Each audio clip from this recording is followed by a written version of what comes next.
Chers téléspectateurs du micro du Pasteur Bobo, on dit bonjour, bonsoir. C'est le micro du Pasteur Bobo. Nous sommes encore avec Justine Poyo Kassabobo, présidente de la diaspora congolaise, prix GIFA d'or 2018. Maman Justine est éprouvée, mes condoléances.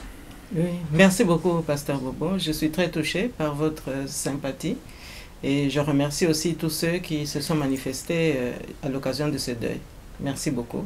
Monsieur Tambwe Mwamba, au niveau du Sénat, en République démocratique du Congo, quelle est votre lecture quand vous voyez Jeanine Mabunda au perchoir et puis Tambwe Mwamba bien installé? Bon, écoutez, je crois que là, nous avons l'illustration parfaite du jeu que Kabila Kanambe et les siens avaient mis en place depuis quelques années. Il n'y a pas de quoi s'étonner puisque nous voyons que c'est exactement la même clientèle politique du kanambisme qui se retrouve à la fois au perchoir de l'Assemblée nationale ainsi que au Sénat. Donc, ce qu'il faut plutôt constater, c'est que nous sommes dans une continuité d'escalade vis-à-vis de l'illégalité et de l'illégitimité aussi. Et donc, ma foi, ce sont des institutions qui sont totalement en dehors de notre Constitution. Tout ce qui s'est fait l'a été grâce au mensonge, grâce à la manipulation, grâce à la tricherie. Et puis, finalement, nous sommes en train de revivre tout simplement la consolidation du régime en place. Hein. Il n'y a pas autre chose. Mais il faudrait peut-être aussi élargir l'analyse pour se rappeler que les menaces qui pèsent sur Kabila quant aux sanctions et quant aux plaintes qui ont été déposées à la Cour pénale internationale, eh bien, concernent également M. Tambwe Mwamba. Et donc, nous voyons là justement des manœuvres pour bénéficier d'une certaine immunité de manière à ne pas pouvoir être interpellé. Donc, c'est la consolidation de l'impunité et, ma foi, ça n'augure rien de bon dans notre pays, mais ce n'est pas la première fois. Ce n'est pas un calcul politique. Vous dites que c'est la consolidation de l'impunité, mais les gens craignait beaucoup plus qu'il y ait impeachment, qu'on puisse déçu le président et qu'il a rassuré. Il a rassuré le grand public, il a rassuré les Congolais que son rôle n'est pas là pour qu'il puisse destituer Félix Tshisekedi. Vous croyez? Non, on ne peut pas le croire parce que d'abord lui-même Tambwe Mwamba dépend de Kabila Kanambe et de M. Kagame. Et donc à partir du moment où le curseur de Kigali va absolument dicter un certain comportement, il obéira. Donc ici, il ne s'agit pas de croire en ce que M. Tambwe Mwamba dit, mais il s'agit au contraire de constater que nous sommes là dans un déni absolu de notre démocratie et dans un déni absolu des aspirations du peuple congolais. Donc ça ne doit tromper personne. L'accord du gouvernement a été signé. Avec ces décors-là, au Sénat, c'est Tambwe Mwamba, Jeanine Mabunda au perchoir, on voit Ilunga, Premier ministre, avec 42 ministères pour Kabila, ou je dis Kabila, la Mouka, mais pas la Mouka, FCC Kabila. En même temps, on voit, pour la majorité des gouverneurs, quelle marge de manœuvre pour Tshisekedi. Vous êtes en politique de haut niveau, vous avez vraiment combattu. Travaillez aussi dans le gouvernement Kabila Laurent Désiré. Est-ce que Tshisekedi Félix peut contourner, peut faire? Quelles sont ses chances? Mais écoutez, moi je crois qu'il ne faut pas raisonner en ces termes-là. Félix Tshilombo a été nommé par Kabila pour remplir une mission, pour servir de verrou, pour servir de paravent, hein, pour servir tout simplement de monnaie d'échange, de manière à ce que le glissement que Kabila Kanambe souhaitait puisse se réaliser. Donc il est là à la merci de Kabila et non pas là par la volonté du peuple congolais. Ce qui veut dire qu'il n'a pas de marge de manœuvre. Il peut simplement exécuter les devoirs qu'on lui demande D'ailleurs, les scènes auxquelles on assiste sont tout à fait éloquentes à ce sujet. Donc, il ne dépend pas de lui d'avoir des manœuvres ou des stratégies, mais au contraire, il est là pour subir et permettre que Kabila Kanambe revienne en force, ce qui est déjà pratiquement le cas, et couvrir justement tous les crimes. Mais ce qu'on oublie dans le camp de Félix Tshilombo, c'est que désormais, ils sont tous comptables des crimes qui sont commis, à la fois par le FCC, mais tous ces morts qui tombent aujourd'hui, depuis cette fameuse nomination du 24 janvier 2019, eh bien, incombent aussi à ceux qui prétendent gouverner le pays. Donc, je crois que c'est ça qu'il faut retenir, et non pas une velléité de croire que par illusionnisme, il pourrait maintenant gouverner en se débarrassant de Kabila. C'est plutôt Kabila qui pourra se débarrasser de lui, effectivement. RFI parle du président du Potiche. Martin Fayot parle déjà de marionnettes. Là, vous radicalisez directement votre discours. Vous qui disiez que vous allez rencontrer et Fayot et Félix maintenant, c'est... Oui, mais écoutez, nous sommes un pays sous occupation. Et moi, j'ai l'impression que Félix ne se rend pas compte, ou alors ne veut pas se rendre compte que nous sommes un pays sous occupation. D'ailleurs, j'ai l'impression qu'il plane au-dessus de tout ça, et ça ne lui dit rien. Or, nous avons un pays sous occupation, c'est-à-dire un pays où le peuple ne retrouve pas ses droits, un pays où le peuple souffre, et surtout un pays qui est dépossédé de son destin. Et donc, à partir de là, moi je pense que quand RFI donne de tels qualificatifs, il faut aussi comprendre que la Radio France Internationale, c'est tout de même l'expression d'une certaine opinion politique française, c'est-à-dire d'une certaine communauté internationale qui s'intéresse aux affaires du Congo. Et lorsqu'on en arrive à de telles conclusions, eh bien, cela veut dire qu'on a réuni tous les éléments et qu'on a la conviction qu'effectivement, il ne pèse pas et que Kabila Kanambe reste maître du jeu. De toute manière, c'est ce que nous constatons.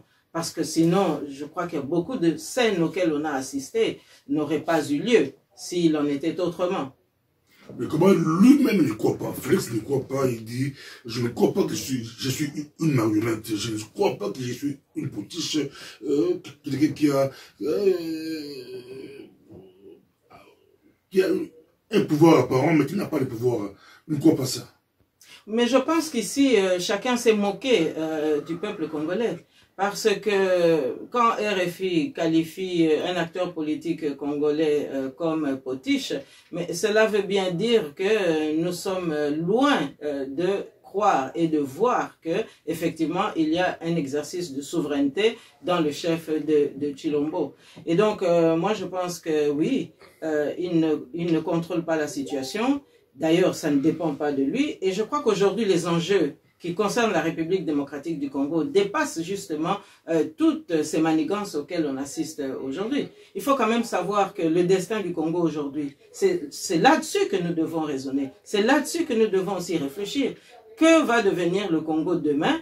Parce que aujourd'hui, c'est du Congo dont dépendra aussi la sécurité du monde. Parce que nous voyons maintenant de nouvelles conquêtes spatiales se dessiner aussi bien dans le chef des États-Unis que la Chine, qui a eu récemment une très grande performance lorsqu'on a envoyé dans l'orbite lunaire des spationautes. Donc cela veut bien dire que les nouvelles technologies, grâce aux nouvelles matières premières, dont le Congo regorge, eh bien ça nous concerne aussi. Donc demain, nous sommes appelés, comme pays souverain, à participer justement à la redistribution des appréciations qui vont pouvoir permettre au monde libre de continuer à l'être. Alors, par rapport à cela, ce qui se passe au Congo est totalement indécent et totalement inacceptable parce que le pays ne peut pas se donner le luxe d'un folklore auquel on assiste aujourd'hui. Or, certains se prévalent de gouverner, d'autres jouent au calcul d'apothicaire, qui aura autant de ministres, qui en aura moins, mais ça, c'est vraiment se moquer, non seulement du peuple congolais, mais c'est aussi balloter le destin du peuple congolais. Et ça, je crois que, en tant que responsable, nous ne pouvons pas l'accepter. Avant d'arracher ce fameux accord qui défraie la chronique, on a vu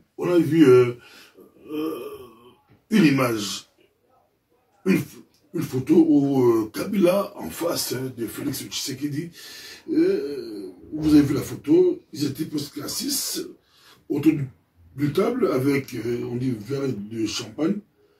Quels signaux la Kabylie vous voulez pas passer aux hommes politiques congolais? Eh bien, justement, dans cette scène-là, nous voyons très bien que la qualification de RFI se justifie. Parce que nous voyons un Félix Tshilombo lever un toast et pendant que tous les convives sont en train de rire, je dirais même sont en train de se moquer de lui. Et celui qui très malignement prend la photo, sait très bien le piège qui s'est refermé sur Félix, comment est-ce qu'on a monté ce piège. Donc ça montre très bien qu'il y a une dissonance entre celui qui lève le toast et ceux qui sont autour de lui. Et ça montre aussi la légèreté avec laquelle Félix Tshilombo a accepté justement cette nomination. Il a par là tué le peuple congolais. Et je dirais même qu'il a tué l'héritage que nous connaissions d'Étienne Tshisekedi Wamulumba. Et je crois que Étienne Tshisekedi Wamulumba n'aurait jamais été s'asseoir avec Kabila Kanambe, dont il nous a dit et redit maintes fois que c'était un Rwandais qui devait rentrer chez lui. Donc ici, nous sommes en porte-à-faux par rapport à la lutte que nous avons menée. Et pour ma part, je suis très très triste de voir que l'UDPS résume les 37 années ou les 38 années de lutte autour d'une flûte de champagne. Et donc je crois que ça, c'est vraiment indécent, c'est une insulte au peuple congolais. Et moi je pense que bon, c'est une responsabilité qu'il a prise. Eh bien, je crois que face au peuple congolais, il devra aussi assumer les conséquences de cette responsabilité. On veut porter à Félix tout seul le chapeau, le poids, le problème, mais la communauté internationale jusqu'à ça, c'est quand même, il y a une duplicité complice. Mais c'est ce qu'il fallait comprendre. Et pour ne pas accepter une telle offre, puisque nous avons tous dit que la première étape, c'était de ne pas aller aux élections, puisque nous sommes un pays sous occupation. Puisque la communauté internationale, elle s'en sort toujours. Elle tire toujours de fer au feu. Hein, et elle met la main droite d'un côté et la main gauche de l'autre. Nous avons eu maintenant Kabila Kanambe qui a joué toute cette manigance, mais nous avons aussi de l'autre côté la Mouka, parce qu'il faudrait quand même qu'on se rappelle que la Mouka aussi avait un accord et que la communauté internationale était derrière cet accord. Et moi, je suis aujourd'hui désolé de voir que, eh bien, celui dont le peuple réclamait la victoire est allé à Lubumbashi comme si il n'est pas un président élu. Qu'est-ce qu'un président élu peut encore aller faire dans une plateforme où on doit simplement redistribuer des rôles? Mais il est normalement maintenant au-dessus de la mêlée, s'il est vraiment élu. Il doit être au-dessus de la mêlée. Or, en allant à Lubumbashi, il n'était plus au-dessus de la mêlée. Au contraire, il a contribué à remettre dans la scène et dans la scène politique M. Katumbi. Or, on sait très bien que le plan de la Mouka avant les accords de Genève, c'était justement de permettre à M. Katumbi de retrouver une place au Congo. Et moi, j'aimerais quand même qu'on sache, nous, Congolais, quelle est notre place finalement. Parce que moi, je crois bien savoir que les membres de la Kabylie avaient établi également que M. Katumbi n'est pas congolais. Alors, d'autres disent oui, son père est juif. Mais je veux bien, nous avons tous des amis juifs, et moi je crois que dans la tradition juive, mais l'enfance se détermine par rapport à la mère. Or, la mère de M. Katumbi n'est pas congolaise. Donc, même au regard du droit juif, de la tradition juive, il est en porte-à-faux. Qu'est-ce qu'il cherche à venir justement chercher à jouer un rôle en politique au Congo? Alors que tous les hommes d'affaires, tous les opérateurs économiques peuvent le faire. Mais chercher à jouer un rôle, ça veut dire que justement cette communauté internationale que vous évoquez est toujours à la manœuvre, est toujours aux aguets. Parce que, comme je vous le dis, il y a toujours un double langage, c'est-à-dire de fer au feu. Hein? Alors là, nous devons quand même savoir quelle est notre place. Parce que moi, je crois encore savoir qu'en 2014, nous étions 4 Congolais à solliciter une audience au gouvernorat du Katanga. Lorsqu'il y avait un certain Jean-François Tshibala qui gérait un peu le protocole. Eh bien, nous n'avons jamais eu une suite positive parce que nous sommes Congolais. Donc déjà à ce moment-là, avant que M. Katumbi ne quitte M. Kabila pour des raisons de manœuvre, dilatoires, eh bien, il y avait déjà cette discrimination que nous avons ressentie comme telle. Donc moi, je ne vois pas comment aujourd'hui, un homme qui réclame la vérité des urnes, ou qui en tout cas réclamait la vérité des urnes jusqu'à hier ou avant-hier, pouvait encore aller faire dans une plateforme politique alors qu'il est censé être au-dessus des partis. Donc là, à mon avis, M. Fayulu, en allant à Lubumbashi, cette fois-ci, il est allé diluer ses acquis. Oui, mais les Katoubis, si vous suivez aussi, ils diront, Madame, je suppose que ça vous est devenu justice elle-même femme politique et justice, laisser la justice déterminer qui est congolais.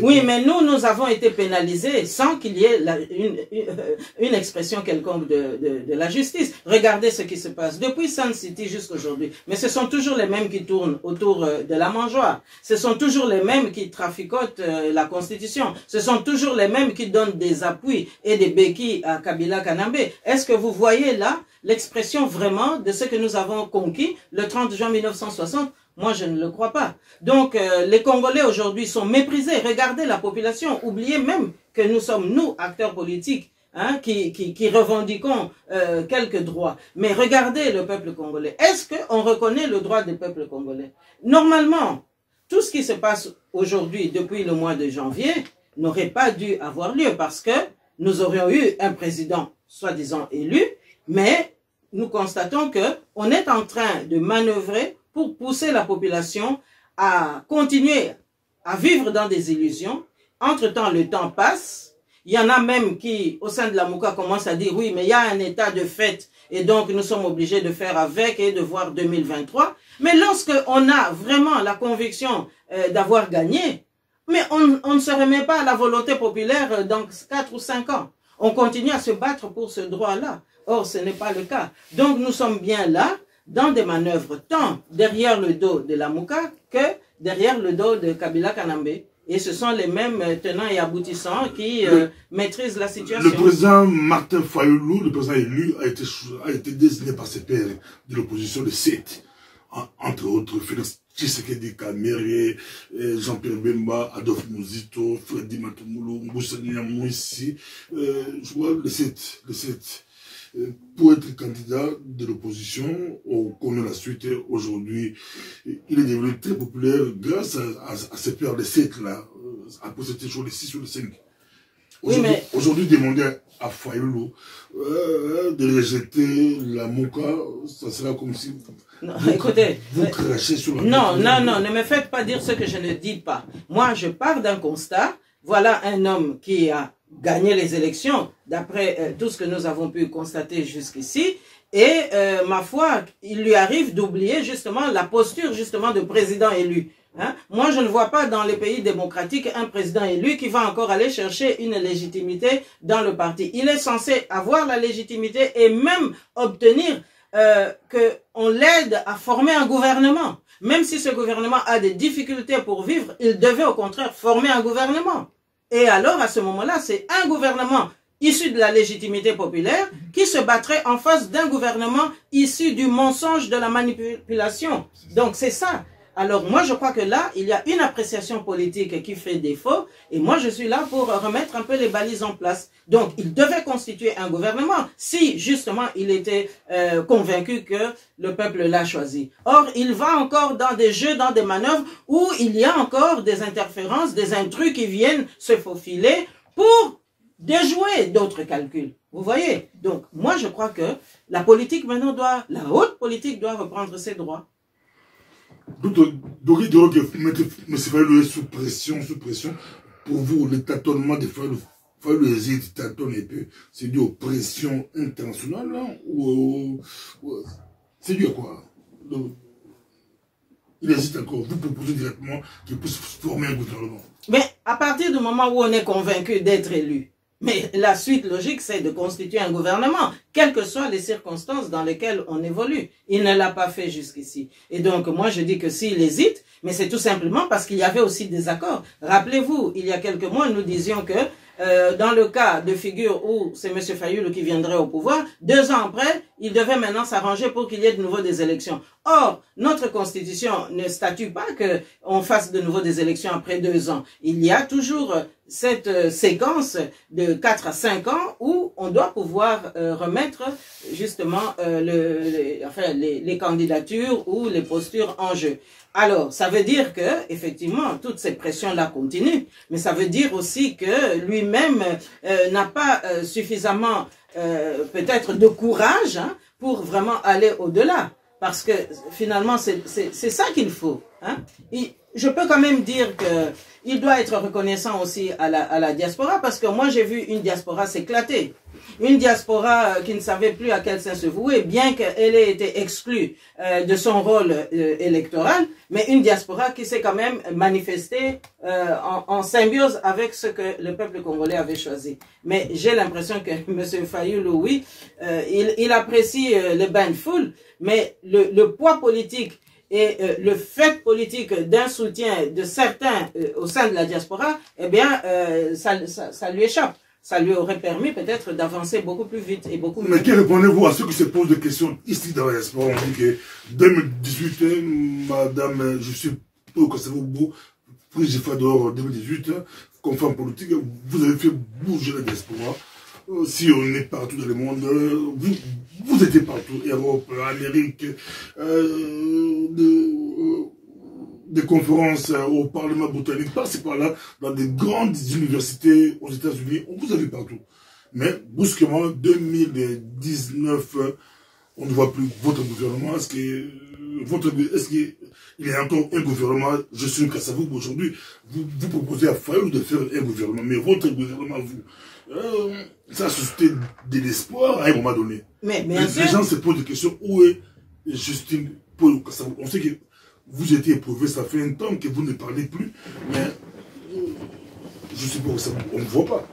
Ben, écoutez, je ne sais pas qu'est-ce que vous appelez voir ou ne pas voir. Je crois qu'il faut plutôt chercher à savoir suivre ou ne pas suivre. Nous avons parlé, nous avons pris des positions, nous avons travaillé, nous avons mis en place une équipe, effectivement. Mais est-ce que les Congolais ont été attentifs à notre travail? Nous constatons qu'au contraire, justement, toutes ces sirènes qui sont venues du pays avaient un objectif. D'abord de déstabiliser la diaspora. Parce que la diaspora pour laquelle nous continuons à nous battre, parce que figurez-vous que nous avons maintenant une reconnaissance internationale, donc ça veut dire que nous continuons à travailler, nous continuons à aider aussi des citoyens congolais qui sont en difficulté à des titres divers. Donc si notre bureau est toujours là, mais seulement les Congolais ont été peu conséquents avec eux-mêmes. Parce que la corruption a circulé, il faut le dire aussi. Nous avons vu, aujourd'hui on parle de M. Katumbi, mais je crois que M. Katumbi n'est pas venu se promener en Europe simplement pour aller voir les plages de Faro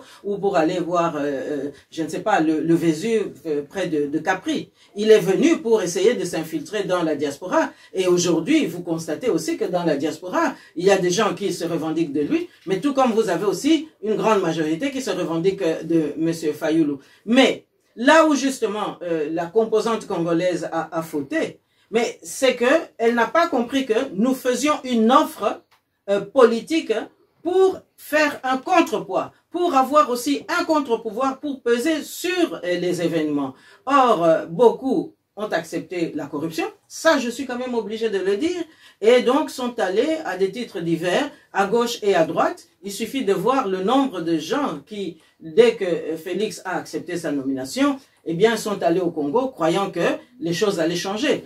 Alors que la donne politique n'avait pas changé, alors qu'il fallait au contraire continuer à faire pression pour que Kabila s'en aille.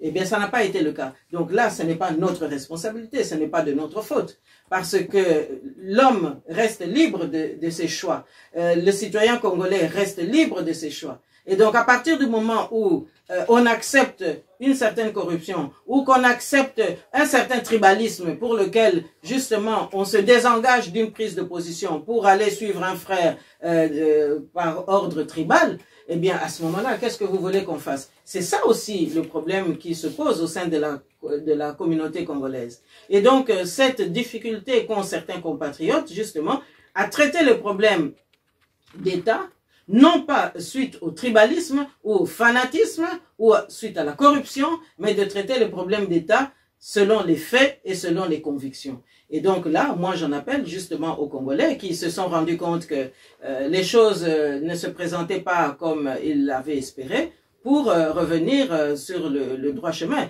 Mais croyez que nous aussi, nous avons reçu des menaces pour ne pas avoir soutenu, par exemple, Tshilombo. Moi, j'ai reçu des menaces, hein, parce que on voulait absolument que moi j'aille le soutenir, alors que politiquement parlant, ce n'était pas faisable. Et je dirais même que sociologiquement parlant, ça ne l'était pas non plus. Et je dirais même que moralement parlant, je ne pouvais pas le faire, puisque l'intéressé lui-même n'avait pas sollicité. Sociologiquement, vous le dites quoi?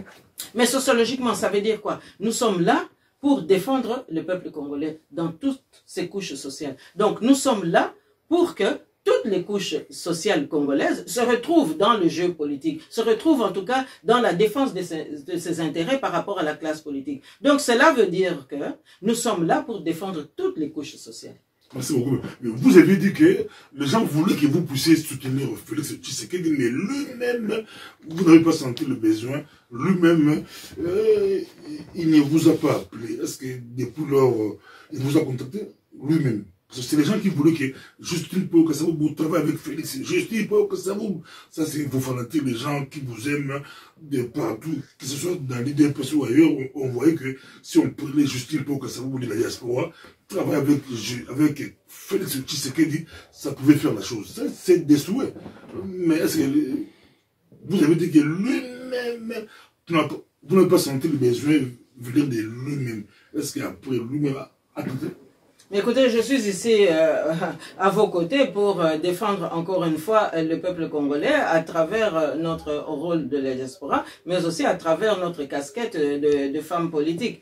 Donc, je crois que en politique, il faut toujours éviter le fanatisme. Il faut toujours éviter aussi le suivisme aveugle. Il faut surtout éviter de tomber dans les pièges des autres, parce que ici, il s'agit bien d'un piège dans lequel Félix est tombé. Alors je crois que quand un frère tombe dans un piège, je pense que l'intelligence dicte qu'on évite de faire la même chose. Et donc voilà, moi je crois que nous avons eu raison de garder toute notre prudence, de garder aussi toute notre sagesse, mais surtout de continuer à expliquer et réexpliquer au peuple congolais le sens des enjeux. Et je crois que la classe politique ou la clientèle politique qui est à Kinshasa est tout à fait loin de mesurer justement l'ampleur de ces enjeux.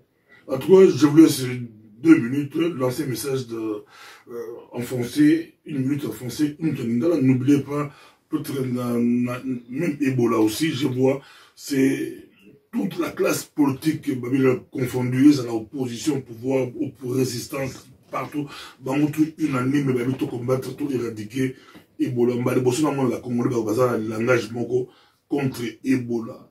Les amalades, mais surtout, le langage, la mission, se peut la mboka, la mission, la moussou. Pour libérer Mboko, non, les leaders politiques, Ebola danger pour la mission, ça peut arriver en Belgique, ça peut arriver aux États-Unis, ça peut arriver à Londres, ça peut arriver dans le village, la mission, sur le village, la mission, comment, moi, je vais combattre, et c'est une très bonne chose. Maintenant, c'est un message, tout succès. Oui, mais je vous ferai aussi observer qu'on croyait qu'il y avait un ministère de la Santé avec une personne à la tête. Et nous avons tous appris que le responsable de ce ministère a démissionné pour des raisons justement de mauvaise gestion de cette crise de pathologie Ebola. Donc moi, je pense que lorsque les Congolais peuvent se saisir d'une question aussi fondamentale pour aller tous dans la même direction, défendre la même cause, c'est toujours très bien. Mais ça montre aussi que de bonne foi, on peut le faire. Et que quand on ne le fait pas dans les enjeux politiques, c'est tout à fait alors de mauvaise foi. Parce qu'aujourd'hui, nous devons tous sauver notre pays. Ebola, c'est un fait, une pathologie qui est bien circonscrite dans les définitions de la médecine. Mais aujourd'hui, nous vivons aussi l'Ebola politique. Et quelle est l'attitude des Congolais par rapport à cela? Mais c'est encore une fois la disparité, c'est encore une fois l'inconséquence, c'est encore une fois l'irresponsabilité. Or, justement, pour pouvoir aider notre pays à se développer, pour pouvoir éradiquer toutes ces maladies, il faut une politique cohérente, il faut un projet cohérent, il faut aussi une vision pour définir quelles sont les priorités que nous devons absolument mettre en place pour que, justement, la population s'en sorte. Or, ici, qu'est-il possible de faire lorsque la classe politique n'arrive pas à coordonner ses efforts autour d'enjeux communs et bien compris de tous? Bandeko nangai ezali mbala liboso te. liboso tozako yoka ngo o ezali na west côté ya ba Équateur sikoyo ekomi pe kuna na est ya République elinko lobake maladi wana ekoki obeta biso nyonso film na sepeli koyoka bandeko batelemi pote biso nyonso tuto bundela likambo wana kasi nakanisi pe Ebola ezali na kati ya classe politique pona makambo biso tozo bundela pona mboka na biso alonga naza kosenga kaka ba mama biso ba mama nde mutu toza komona pasi mingi na ba crise eza kobeta penza mboka na biso ba mama to telema to sito bandi pe musala wana ndenge na lakaki bino na poso okuna na sanzo okuna nakanisi biso ba mama soki penza to telemi ndenge na moni ba mama siko moko babandi ko telema nakanisi wana penza to kokeni musika kasi maso o eza kosalama na Congo na moya lelo nakanisi eza kobungisa biso tozo penza bwanya tozonga ezali te kozonga bomoko ya buzoba me tozonga na bomoko na ndenge batata na biso babundaki pona tozwa indépendance po sikoyo banguna mingi bakoteli biso banguna mingi bazolinga kopanza biso kasi biso ifoto batela penza mabele wana po tata nzambe mutapesaki biso yango yango na nga naza kobelela lisusu ba mama boya naza koyamba moko bokomi koya boza koya penza na bureau na biso ya diaspora ezali pe esengo mingi donc boya tosala musala elongo. Merci, à la prochaine.